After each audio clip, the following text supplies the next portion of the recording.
بسم اللہ الرحمن الرحیم۔ السلام علیکم۔ یاد رکھو، جب اللہ کی مدد آنے والی ہوتی ہے تو یہ دو نشانیاں بھی اچانک ظاہر ہونے لگتی ہیں۔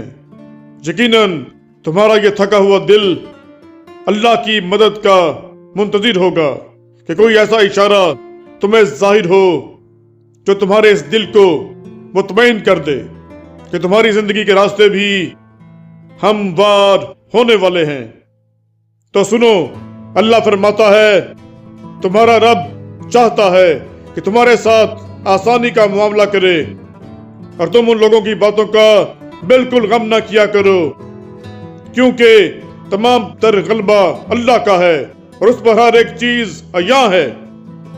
جو کچھ گزر چکا ہے اور جو کچھ موجودہ چل رہا ہے اور جو کچھ آنے والا ہے وہ سب اس پر روشن ہے۔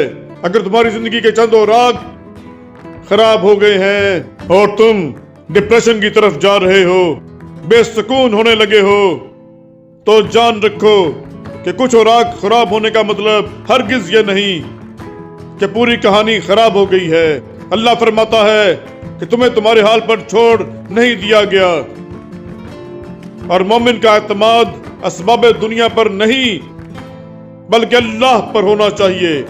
اور بظاہر ماحول میں سازگاری کے آثار نظر نہ آتے ہوں تب بھی اپنے رب پر پورا بھروسہ رکھو۔ وہ جب چاہے جہاں سے چاہے وقت پلٹ دے، حالات بدل دے، اور جان رکھو تمہارے رب کے لیے یہ کوئی بڑا کام نہیں۔ حضرت موسیٰ علیہ السلام کا وہ واقعہ یاد کریں کہ سامنے سمندر آ گیا، قوم دیکھتی ہے کہ فرعون اپنے لشکر سمیت آ گیا ہے اور پوری قوم خوف زدہ ہے، لیکن اس وقت حضرت موسیٰ علیہ السلام کا یہ جواب آیا کہ نہیں، میرے ساتھ میرا رب ہے، وہ راستہ دے گا، وہی مدد بھیجے گا، اور بھیجی گئی مدد تو یہی ایمان ہو تمہارا بھی۔ اللہ فرماتا ہے جہاں کہیں بھی تم ہوتے ہو اللہ تمہارے ساتھ ہوتا ہے، اور جس کا یہ یقین قائم ہو جائے نا، اس کا زمین و آسمان کا فرق قائم ہو جاتا ہے۔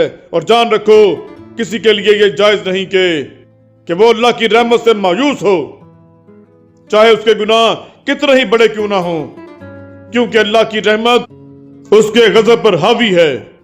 نبی کریم صلی اللہ علیہ وآلہ وسلم نے فرمایا تم میں سے ہر ایک اپنی ساری حاجتیں اور ضرورتیں اپنے رب سے مانگے، یہاں تک کہ جوتے کا تسمہ بھی اگر ٹوٹ جائے تو اسے اپنے اللہ سے مانگو، کیونکہ تمام تر اختیارات اور بھلائیاں اس رب کے ہاتھ میں ہیں جس کی نگاہ ازل سے ابد تک تمام زبانوں پر حاوی ہے۔ پر مسئلہ تب آتا ہے جب تم لوگوں سے توقع کرتے پھرتے ہو ان کی توجہ اور احساس کی۔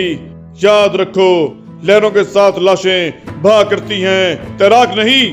میرا رب فرماتا ہے اور جن لوگوں نے اللہ کو چھوڑ کر دوسرے لوگوں کو اپنا مددگار بنا رکھا ہے اور ان سے امیدیں جوڑ رکھی ہیں، اس کی مثال اس مکڑی جیسی ہے، وہ بھی ایک گھر بناتی ہے مگر سب سے کمزور گھر اس مکڑی کا ہوتا ہے۔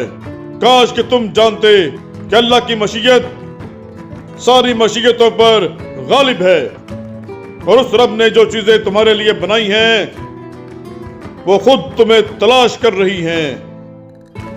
یقین رکھنا وہ تمہیں مل کر رہیں گی، لیکن اصل میں تم نے اپنی زندگی کے سکون کے لیے ہر وہ چیز تلاش کر کے خریدی جس کو تم نے ضروری سمجھا، لیکن نہ تلاش کیا تو اللہ کا فضل۔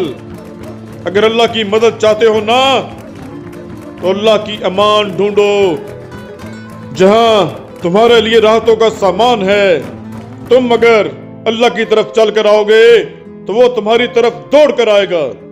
تم اللہ کو یاد رکھو گے تو وہ تمہیں یاد رکھے گا، لیکن اگر تم اللہ سے بے پرواہ ہو کر کسی اور سے مدد کی امید لگاتے ہو تو اپنا ہی نقصان کر بیٹھو گے، کیونکہ اللہ فرماتا ہے کہ یہ دنیاوی آسرے تمہارے کسی کام نہ آئیں گے۔ تمہارا رب ہی مسبب الاسباب ہے، وہ اسباب کا پابند نہیں، اسباب اس کے محتاج ہیں۔